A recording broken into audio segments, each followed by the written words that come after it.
नमस्कार. मी ऋषिकरत राज्यामध्ये 100% ई-पीक पाहणीचे उद्दिष्ट डोळ्यासमोर ठेवून केंद्र शासनाच्या डी-सी-एस-एम-एच क्रॉप सर्व्हे नावाच्या ॲप्लिकेशननं महाराष्ट्रामध्ये 15 जुलै 2026 पासून ई-पीक पाहणीला सुरुवात झालेली आहे. त्या संदर्भात नवीन जी-आर सुद्धा 15 जुलै 2026 रोजी आलेला आहे. त्या जी-आरमध्ये काही नवीन बदल सुद्धा या ठिकाणी सांगण्यात आले. ते कोणकोणते बदल आहे आणि कशाप्रकारे तुमची ई-पीक पाहणी केली जाईल आणि तुमच्या मनातील जे प्रश्न आहे त्याची ए टू झेड माहिती आपण या व्हिडिओच्या माध्यमातून बघणार आहे. तर सर्वात महत्त्वाचा प्रश्न असा आहे, की शेतकऱ्याच्या माध्यमातून ई-पीक पाहणी करता येईल का? किंवा शेतकऱ्याला स्वतःला ई-पीक पाहणी करता येईल का नाही? तर शेतकरी बंधूंनो, तुम्हाला सहाय्यकाच्या माध्यमातून तुमची ई-पीक पाहणी गरजेचं आहे करणं. सहाय्यकाला तुमच्या ई-पीक पाहणीचं जर सिंगल पीक असेल तर या ठिकाणी ₹10 या ठिकाणी दिले जातील आणि जर मिश्र पीक असेल त्याच्यासाठी ₹12 या ठिकाणी दिले जातील.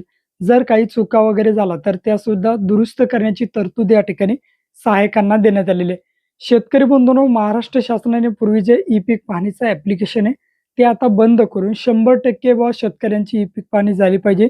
यासाठी केंद्र शासनाने काढलेला D-C-S-M-H digital crop survey Maharashtra हे जे ॲप्लिकेशन आहे, या ॲप्लिकेशनच्या माध्यमातून आता ई-पीक पाहणी केली जाणार आहे आणि त्या ई-पीक पाहणीचे नक्कीच फायदेसुद्धा शेतकरी बांधवांना होतील. यामध्ये जे शेतकरी बांधवांना जे ई-पीक पाहणी केली जाणार आहे, ती प्रत्यक्ष जे तुमच्या शेतामध्ये पीक असेल त्याची जी पीक पाहणी केली जाणार आहे. त्या संदर्भात ज्या नवीन तरतुदी आलेल्या आहेत त्याचा जी-आर सुद्धा आपण या ठिकाणी बघूयात. तर 15 जुलै 2026 चा हा शासन निर्णय या ठिकाणी महाराष्ट्र शासनामार्फत या ठिकाणी प्रसिद्ध करण्यात आलेला आहे. ई-पीक पाहणीसाठी करण्यात आलेलं जे ॲप्लिकेशन आहे त्याचे लवकरच आयडी आणि पासवर्ड सहाय्यकांना सुद्धा या ठिकाणी देण्यात येतील.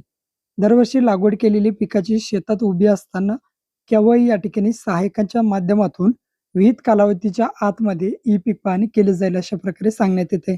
पीक पाहणीसाठी सहाय्यकांची नियुक्ती कोण होणार आहे? तर ग्राम रोजगार सेवक असेल, कोतवाल असेल, आशा सेविका असेल, कॉमन सर्व्हिस सेंटर चालक असेल किंवा या ठिकाणी बचत गटाचे कर्मचारी असेल किंवा इतर कर्मचारी या ठिकाणी नेमले जातील असं सुद्धा सांगण्यात येतंय.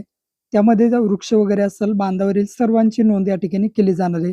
शेताच्या जवळ जाऊन 20 मीटरच्या आतमध्ये शेतकरी बांधवांची ई-पीक पाहणी आता करता येईल. पीक पाहणी केल्यानंतर या ठिकाणी डी-सी-एस-एम-एच मोबाईलच्या ॲप माध्यमातून सादर केल्यानंतर तलाठीच्या माध्यमातून या ठिकाणी मंजुरी दिली, की तुमचं नमुना 12 वरती या ठिकाणी पीक येऊन जाईल. पीक पाहणी सहाय्यकाने डी-सी-एस-एम-एच मोबाईल ॲपद्वारे नोंदवण्यात आलेली पीक पाहणीची माहिती ग्राम महसूल अधिकारी स्वतः पडताळणी करतील आणि नंतर या ठिकाणी पिकांची नोंद केली जाईल.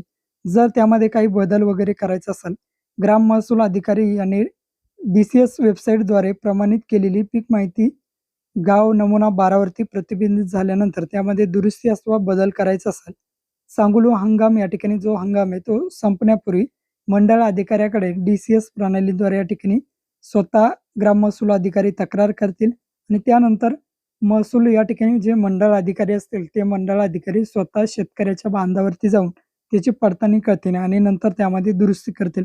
म्हणजे पूर्वीचं जे दुरुस्ती करायचं झंझट आहे आता ते या ठिकाणी संपणार आहे. जर या ठिकाणी फळबागा असेल, काजू, आंबा, पेरू, चिकू अशा प्रकारचे जे फळबाग आहेत त्यांना एकदा पीक पाहणी केल्यानंतर 3 वर्षे पीक पाहणी करण्याची गरज नाही.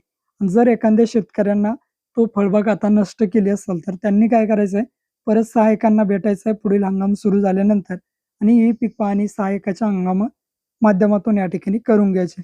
अशा प्रकारचा हा शासन निर्णय आलेला आहे. हा नवीन शासन निर्णय नवीन बदलासह या ठिकाणी 15 जुलै 2026 रोजी आलेला आहे.